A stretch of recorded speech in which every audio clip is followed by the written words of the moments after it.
मुस्कान कारिया, काजल पांडे, संतूर मॉम, रचना, इन सब के वीडियोस में एक कंट्रोवर्शियल पैटर्न है। आज मुझे दिल्ली में आपकी मीठी कुल्फी मिल गई है। आपकी मीठी कुल्फी देखकर तो मैं पिघल ही गई। मेरे दूध की थैली फट गई और मेरा सारा दूध रोड पे फैल गया। रचना तो संतूर मॉम ने फैमिली फ्रेंडली कंटेंट से शुरू किया, बट व्यूज आए सिर्फ 1 लाख। फिर मॉम, सन और डॉटर वाले वीडियोस बनाए, बट व्यूज आए सिर्फ 2.5 लाख। बट जैसे ही सिर्फ मॉम एंड सन वाली वीडियो अपलोड की, 1.1 million views. Same creator, same platform, लेकिन जैसे ही कंटेंट हल्का सा सेक्सुअली सजेस्टिव हुआ, व्यूज एकदम से एक्सप्लोड हो गए। एंड आज जिया ब्राउनी, एमएच एडिट जैसे कई अकाउंट्स सेम फॉर्मूला पे खुल चुके। Unnatural family romance, vulgar food reviews में भी बिल्कुल वही पैटर्न दिखेगा। आज मैंने अपने संतरों को मसल कर उसका रस निकाल दिया और वह कुछ ऐसा दिखता है। मुस्कान का कहना है कि वो तो एक फूड रिव्यूअर है जो लोगों को हंसाकर टेस्टी स्नैक्स के रिव्यूज देती है, मगर इसके कमेंट सेक्शन में कोई हंस क्यों नहीं रहा। बट व्यूज और एंगेजमेंट अनयूजुअली हाई है, इसीलिए आज मुस्कान जैसे और क्रिएटर्स आ गए हैं। सीजल एक्स, इंस्टाग्राम की dark comedy queen, death, murder, अस्थियां, टॉयलेट, ऐसे टैबू टॉपिक्स पे ये वीडियोस बना रखी है जिससे पब्लिकली डिस्कस भी नहीं किया जा सकता। कैल्शियम के लिए क्या खाओ? कैल्शियम में तुम ये खा सकते हो, ये घर में आसानी से मिल भी जाता है, मैं भी यही खाती हूँ। हाँ, बाथरूम से एग्जैक्टली हम लोग के सामने से शाहरुख खान सर निकले। मैंने उसके बाद वो एक ऐसा काम करती है जो मैं वीडियो में दिखा भी नहीं सकती। वो टॉयलेट सीट को लिक करती है। It is extreme cringe content. इसी कैटेगरी को एक कदम आगे लेके जाती है Kajal Pandey, dark comedy plus double meaning jokes. कल रात बहुत इंतजार के बाद भी मुझे कोई साधन नहीं मिल रहा था। फिर मुझे एक कार दिखी तो मैंने उनसे लिफ्ट मांग ली। उन लोगों ने मेरी हेल्प की, इसलिए मैंने उन सबको बहुत इज्जत दी। फिर वो लोग मुझे सही सलामत घर छोड़ के चले गए। बस में सफर करते हुए मुझे ऐसा लगा मेरे ब्लूटूथ से किसी की डिवाइस कनेक्ट हो रही है। मैंने गुस्से में पीछे मुड़ के देखा तो पता चला मेरे पीछे एक बहुत सुंदर लड़का खड़ा है। मैंने मुंह दोबारा आगे कर लिया और उसकी डिवाइस कनेक्ट होने दी। लेट्स बी ऑनेस्ट, कॉमेडी सिर्फ एक डिफेंस मैकेनिज्म है। मुस्कान कारिया और काजल पांडे जैसे क्रिएटर्स की असली स्ट्रैटेजी है थर्स्ट ट्रैप कंटेंट। थंबनेल्स ऐसे कि अगर बिना ब्लर के दिखा दूं तो ये वीडियो रेस्ट्रिक्ट हो जाए, पर शॉर्ट्स पे यही वीडियोस कंफर्टेबली मिलियंस व्यूज ले लेते हैं कॉमेडी कंटेंट के नाम पे। But is it really funny? ख्याति श्री, निधि चौधरी, निकिता शर्मा ऑफिशियल, ऐसे अनगिनत एग्जांपल्स है जो फूड रिव्यू, कॉमेडी या फिर एस्ट्रोलॉजी जैसे टैलेंट दिखाने के नाम पर न्यूडिटी सेल कर रहे हैं। क्या तुमने ऑब्जर्व किया कि इस सेमी न्यूड कंटेंट की कैटेगरी में रिसेंटली क्या हो रहा है? ये दो वीडियोस देखो और बताओ इनमें क्या फर्क है। ये 2023 में पोस्ट की गई थी और ये 2025 में, जिसे मैं प्ले भी नहीं करना चाहती। बट माय पॉइंट इज सिर्फ 2 ही सालों में सेक्सुअलाइजेशन का एस्केलेशन देखिए। Today semi nude content is no more semi nude. पहले इसे वल्गर डांस कंसिडर किया जाता था, मगर आज के क्रिएटर्स पब्लिक प्लेसेस में जाकर भी इस तरह का डांस कंफर्टेबली कर लेते हैं। संतूर मॉम ने इस तरह के रील से शुरू किया, मगर 8 माह बेटे के रील्स यहाँ तक पहुंच चुके हैं। इनके मूव्स, बाथरूम का पूरा सेटअप और पीछे लगा सॉन्ग, सब कुछ इतना ज्यादा सेक्सुअली सेडक्टिव है कि इंसान के सबसे डीपेस्ट वल्गर फैंटेसीज ट्रिगर हो जाए।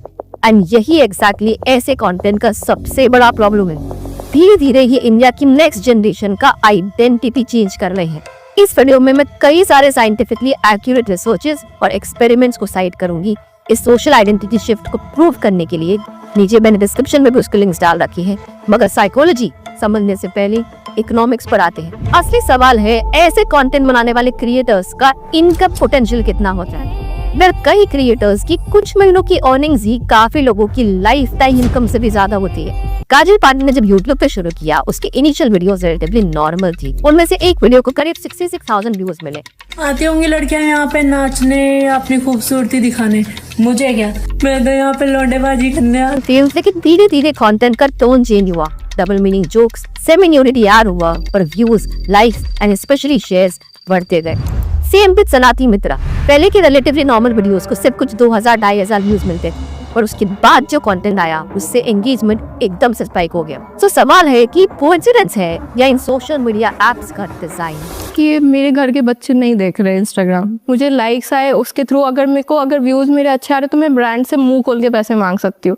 मेरे व्यूज ही नहीं आ रहे, ब्रांड क्यों देगा मुझे पैसे? इंडस्ट्री एस्टिमेट्स के हिसाब से अगर इन्फ्लुएंसर के पास 1 मिलियन या उसके ज्यादा फॉलोअर्स हो, सो ऑन एन एवरेज एक स्पॉन्सर्ड पोस्ट का 2 लाख से 5 लाख, एक स्टोरी का 50,000 से 2 लाख एंड रील्स एंड कराउजल के रेट्स इससे भी ज्यादा हो सकते हैं। मतलब सिर्फ 5 to 10 ब्रांड कैंपेन से ही इनकम पोटेंशियली 15 लाख या उससे ज्यादा तक पहुंच सकती है। और आप तो छोटे क्रिएटर्स के लिए सिर्फ व्यूज या ब्रांड्स ही नहीं, डायरेक्ट ऑडियंस से भी अर्निंग पॉसिबल है फैन सब्सक्रिप्शंस के थ्रू। इन क्रिएटर्स के पेज को स्क्रॉल करो तो ऐसा मेंबर्स ओनली कंटेंट दिखेगा जिस पर थर्स्ट ट्रैप थंबनेल्स होंगे। इसे कोई भी एक्सेस कर सकता है सिर्फ महीने के 300 से 400 रुपए देके। And believe me when I से लोग एक्चुअली में पे करते हैं। मुस्कान कारिया 390 रुपीज पर मंथ और 5192 सब्सक्राइबर्स।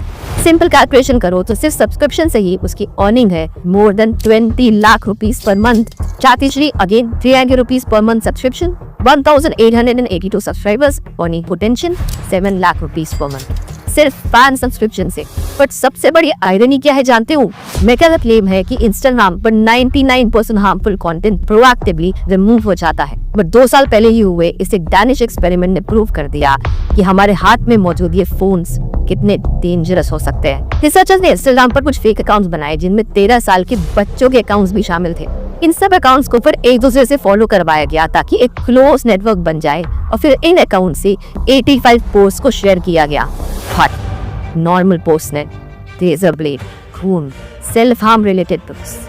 1 महीने तक एक भी पोस्ट रिमूव नहीं हुआ। विद इंस्टाग्राम ने उन्हें और सिमिलर अकाउंट सजेस्ट करना शुरू कर दिया ताकि ये सेल्फ हार्म कम्युनिटी ग्रो हो सके। डोंट फॉरगेट इसमें 13 साल के माइनर बच्चों के भी अकाउंट शामिल थे। Instagram also displayed the warning screen to individuals who were searching for child abuse material. These results may contain images of child sexual abuse. And then you gave users 2 choices. Get resources or see results anyway. Mr. Zuckerberg, what the hell were you thinking? So the question is very simple. अगर Instagram self harm जैसा high risk content भी reliably detect नहीं कर पाता है तो वो semi nudity और vulgar humor जैसा comparatively low risk content कैसे रिमूव कर पाएगा? 37% of teenage girls between 13 and 15 were exposed to unwanted nudity in a week on Instagram. You knew about it. Who did you fire? Senator, this is why we're building all Who did you fire? tools. एक German non profit organisation Algorithm Watch ने एक और experiment किया। 26 volunteers के account से 37 creators के post को track किया और एक क्लियर पैटर्न सामने आया। सेमी न्यूड कंटेंट व्यूअर्स के फीड में 54% ज्यादा दिखाया जा रहा था और फूड और नेचर जैसे कंटेंट को 60% कम विजिबिलिटी मिल रही थी। इंस्टाग्राम का कहना है कि this correlation is not equal to causation. हमने इंस्टाग्राम के एल्गोरिथम को न्यूडिटी पुश करने के लिए कोड नहीं किया है। But how does it matter? क्योंकि एल्गोरिथम कोडेड है सिर्फ एक ही भाषा समझने के लिए, engagement. Loop simple, sexual content means naturally ज्यादा एंगेजमेंट में people, which means more views. ज्यादा व्यूज मतलब creators learn and adapt and therefore with each loop the intensity increases. Content becomes more sexual, more controversial, darker. इसे कहते हैं the लैकेट effect. हर नई generation के creators को पिछले जनरेशन से ज्यादा एक्सट्रीम होना पड़ता है सिर्फ नोटिस होने के लिए। Sexual arousal, disgust, cringe, intense laughter, ऐसे emotional extremes work on the platform. इसीलिए जो क्रिएटर्स तुम्हें एक्सट्रीम लगते हैं उन्होंने एल्गोरिथम को रिवर्स इंजीनियर कर लिया है। उन्हें पता है नॉर्मल कंटेंट स्किप हो जाता है मगर एक्सट्रीम कंटेंट लूप में प्ले किया जाता है, शेयर किया जाता है, कमेंट किया जाता है। सेजल एक्स को इस एक रील पे 100 मिलियन व्यूज मिले हैं। क्रिएटर्स ने तो उसे पॉडकास्ट में बुला के पूछ रहे हैं कि क्या उसने ये सही में किया था। शाहरुख खान वाली सीट पे सही में चढ़ा था? कंटेंट के लिए मैंने किया। कभी गिल्ट फील हुआ ऐसा कि यार ये तो नहीं करना था यार? नहीं, उस पे मेरे 100 मिलियन व्यूज है, ये क्यों खराब है? एंड बिलीव मी, ज्यादातर ऐसे केसेस में ये उनकी रियल पर्सनैलिटी नहीं होती है। ये एक डिजाइन पर्सोना होता है जो सिर्फ अटेंशन के लिए परफॉर्म किया जाता है। पुनीत सुपरस्टार याद है ना, जो बर्थडेज में अपने सर पे केक मारता था? उसने कितने इंटरव्यूज में एक्सेप्ट किया है कि वो तो सिर्फ उसका कैरेक्टर था जिससे उसे काफी ज्यादा प्रॉफिट मिले। भाई एक कैरेक्टर नहीं मान के चलो, मैं 8 से 10,000 रुपए इधर 50,000 रुपए केक के होगा। महीने की कितनी आप केक काट देते हो? काट देते हैं 35-40 केक तो काट ही देता हूँ। केक काटने का आप 4 लाख रुपए बोल देंगे। ये बहुत पुराना फॉर्मूला है, कई क्रिएटर्स ये कर चुके हैं। शॉर्ट पीरियड में पैसा कमा के गायब। अभी मैं जिस होटल में रुका हूँ वहाँ पर ये बनाना है और मुझे बनाना बेहद पसंद है। निकल पहली फुर्सत में निकल, कोई जरूरत नहीं हिंदुस्तान को तेरी। कुछ लकी थे कि वो ज्यादा टाइम तक रेलेवेंट बन पाए या फिर अपने करियर में नेक्स्ट लेवल पे जा पाए। सबको याद होगा मिक्का सिंह और राखी सावंत की किस कंट्रोवर्सी। इस एक इंसिडेंट के बाद मिक्का का म्यूजिक रिलीज हुआ, राखी को पॉपी विद करण पे अपीयरेंस मिला और कुछ ही समय में बिग बॉस, राखी का स्वयंवर, राखी का इंसाफ जैसे रियलिटी शोज में मिले।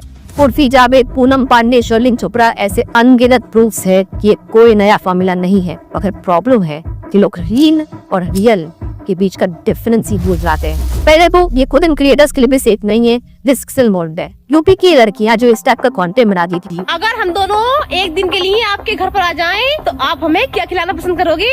उन्हें रिसेंटली पुलिस ने अरेस्ट कर लिया। मगर अरेस्ट करते वक्त भी इनका स्वाग देखो।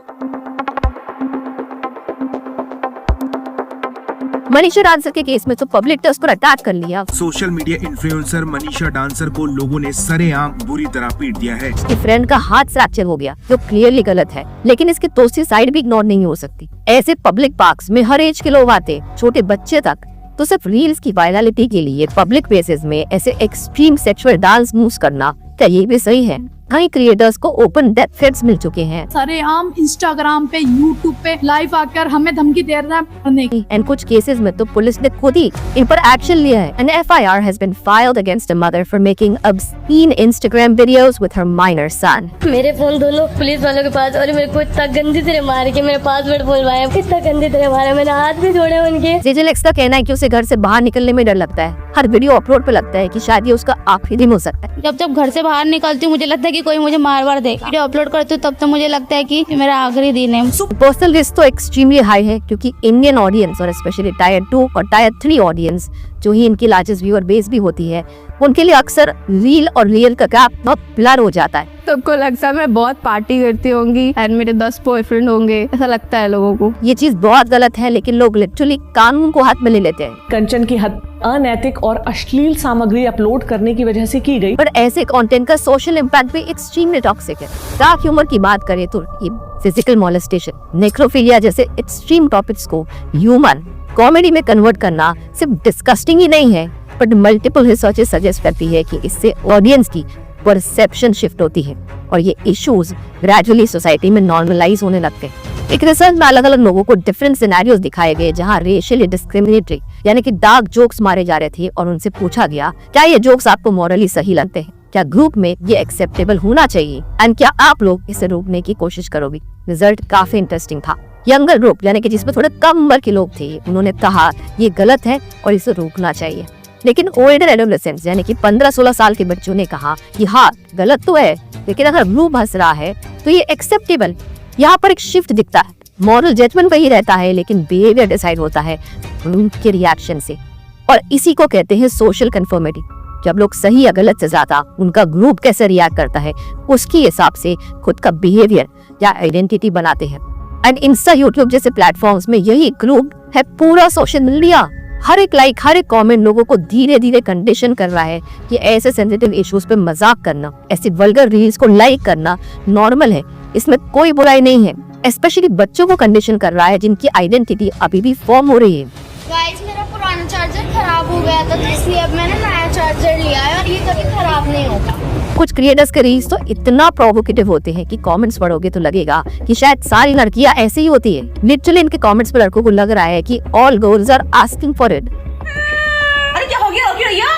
ये मेरे बॉयफ्रेंड है और इन्हें मैं लेके जाऊंगी, ठीक है? मैं लेके जाऊंगी, मेरे बॉयफ्रेंड नहीं। अरे देखो मैं तीनों का हूँ, रो मत। इन न्यूमरस रिसर्चेस के हिसाब से इवन एक्स-रेटेड कंटेंट का डायरेक्ट लिंक है sexually aggressive behaviour and even crimes से। यानी अगर कोई लड़का या टीनेजर ऐसे वीडियोस देखता है जिसमें फिजिकल असॉल्ट या फोर्स्ड रिलेशनशिप को नॉर्मलाइज किया गया है, तो वो 6 टाइम्स ज्यादा लाइकली है सेम बिहेवियर को रियल लाइफ में रेप्लिकेट करने के लिए, यानी कि सेक्सुअल क्राइम्स कमिट करने के लिए, सिर्फ क्योंकि उसके दिमाग में है कि लड़कियां यही तो चाहती है, ये तो नॉर्मल बिहेवियर है। प्लस यूजुअली ऐसे क्रिएटर्स खुद भी एक्सट्रीमली इमेच्योर होते हैं एंड वो दिखने के चक्कर में अपने क्रिमिनल एक्टिविटीज को भी हक से ओन करते हैं। मेरा बॉयफ्रेंड था तो मैं प्रेग्नेंट हो गई थी, तो मैंने एबॉर्शन करवा लिया। जब मैं प्रेग्नेंट थी ना, को ना एक बोतल में भर के रखा था फ्रिज में। मुझे पैसों की जरूरत पड़ती थी तो मैं वो निकाल के 2 बूंद डाल लेती थी प्रेगनेंसी किट में और बोलती थी मुझे पैसे दे। मुझे ये रियल स्टोरी है, एक्चुअली रियल है। Content creators are called influencers for a reason. हाँ, हो सकता है फिलहाल मेजॉरिटी लोग सिर्फ एंटरटेनमेंट के लिए इन्हें देख रहे हो या फिर इन पर ही हंस रहे हो, मगर फिर भी समाज का एक हिस्सा होगा जो इन्हें सीरियसली ले रहा है, इनसे इंस्पायर हो रहा है। Our brain is literally like a sponge. Content सिर्फ देखा नहीं जाता, वो एब्सॉर्ब होता है। धीरे धीरे कंटेंट लोगों का बिहेवियर बन जाता है और बिहेवियर कल्चर बनाता है। इसीलिए अब सवाल ये नहीं है कि आप क्या देख रहे हो, सवाल है कि वो आपको क्या बना रहे हैं। हमारी गवर्नमेंट एजेंसी तो जब एक्ट करेगी तब तक शायद बहुत देर हो जाए, मगर तब तक हम क्या कर सकते हैं? कल्चर से भी क्रिएटर्स नहीं बनाते, कल्चर उन रिएक्शन से भी बनता है जो हम इन रील्स पर देते हैं। हर व्यू एक वोट है और जब करोड़ों लोग बिना सोचे समझे ऐसे रील्स को देखते हैं, उन्हें लाइक करते हैं, तो ये कंटेंट सिर्फ वायरल नहीं होता, लेजिटिमाइज हो जाता है। इसीलिए डिसीजन तुम्हारा है, तुम सिर्फ कंटेंट देख रहे हो या अननोइंगली ऐसे कंटेंट को बढ़ावा दे रहे हो। इस वीडियो से वैल्यू मिला तो ये वाला वीडियो भी जरूर चेकआउट करना।